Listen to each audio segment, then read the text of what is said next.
My testimony as a very young girl, I always had a desire in my heart to have a family one day, to be a wife and to be a mother. And the Lord has blessed me with that, married to an amazing man and two wonderful children, Madison, who's 8, and Brooklyn, who's 5. When I got pregnant with Madison, I was so excited about the experience that I was going to get to go through and all the wonderful things I was going to get to experience. But unfortunately, it didn't end up being everything that I expected. A lot of people wake up with morning sickness, but unfortunately I had morning sickness, I had afternoon sickness, I had evening sickness, I had in the middle of the night sickness, and it just never seemed to stop for 9 months of my pregnancy. So when we were leaving the church the day, the Lord said to us, she's part of the plan. So I really stood on that word my whole entire pregnancy and just believing the Lord that it was going to be a supernatural time in my life. And I remember the day that my water broke and I was at home, and I called my husband and I said, you better get home. I said, we're about to have a baby. And the room was ready, everything was set. My mom and dad were even in town because I had contractions, going on a few weeks before that. And I got to the hospital, and the only thing I kept hearing was, she's part of the plan, she's part of the plan. So I get to the hospital and I find out I'm not even dilated except for a 1.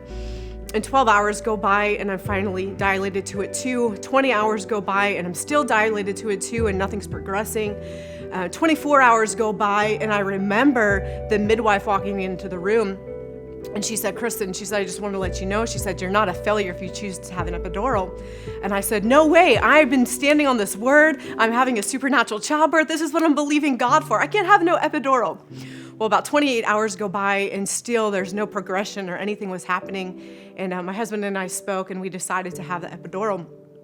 About an hour, 2 hours go by and still the pain was just so tough and nothing was really happening. And they came in and the doctor said, you know what, let's try this again and let me give you another epidural. So they did. By this point, we're probably 32 hours into labor and nothing is progressing. And I remember my midwife and the doctor that was on call that day, they're arguing back and forth, and the midwife saying she needs to have a C-section, which was kind of the opposite of what I was expecting her to say. And the surgeon saying, no, she's going to be fine. She's going to be fine.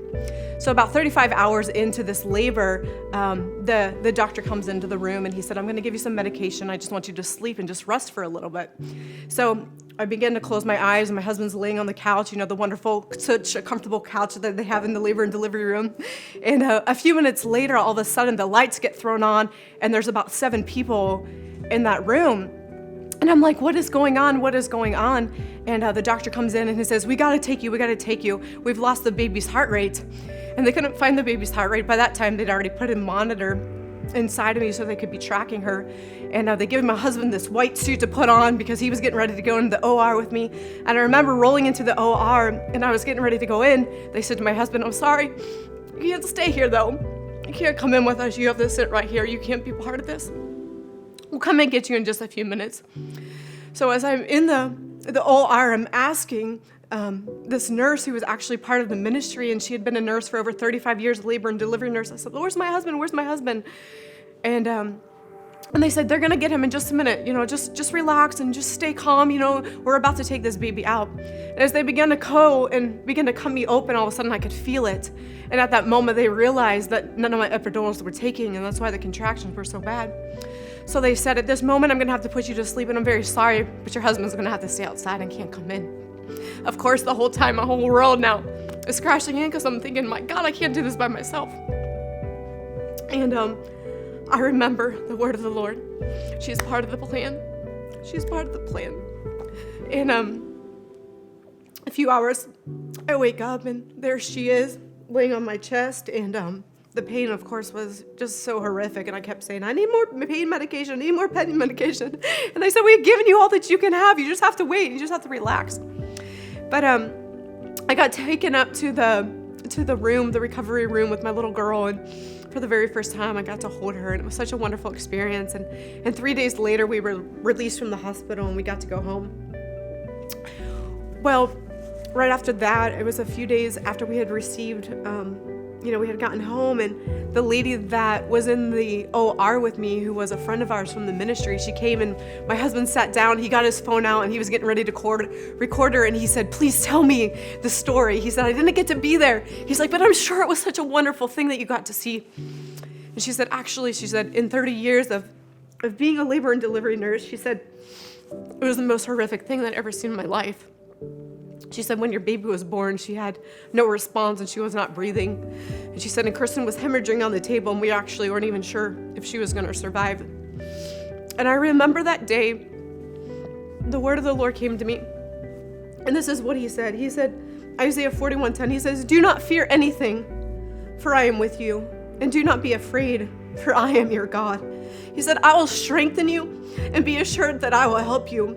I will certainly take hold of you, and with my righteous hand, a hand of justice, of power, of victory, and of salvation. And I said, you know what? I will never fear another day in my life. God, I know that she's part of the plan, and she's here, and I'm just so thankful that she's alive and that I'm alive today. A few years go by, and we make the decision if we're going to have another child or not, and my husband's like, we're not having any more kids. I can't see you go through that again. And the word of the Lord came again. Isaiah 41:10, do not be afraid, for I am with you. And that day we made a decision, you know what? I think we're going to try and have another daughter, or at the time we didn't know it was a daughter, but have another baby. And that's the verse I stood on my whole entire pregnancy with my second one. And I'm so glad I did, because I can't imagine my life without the one that I have now as well. But I just want to encourage you, although things look rough and maybe you go through a situation, the word of the Lord is, do not fear, for I am with you. Do not be afraid, because I am your God. So just know that whatever you're going through, God is on your side, and there's nothing to fear, because he's going to walk you through, and he's going to be there to hold your hand the entire time.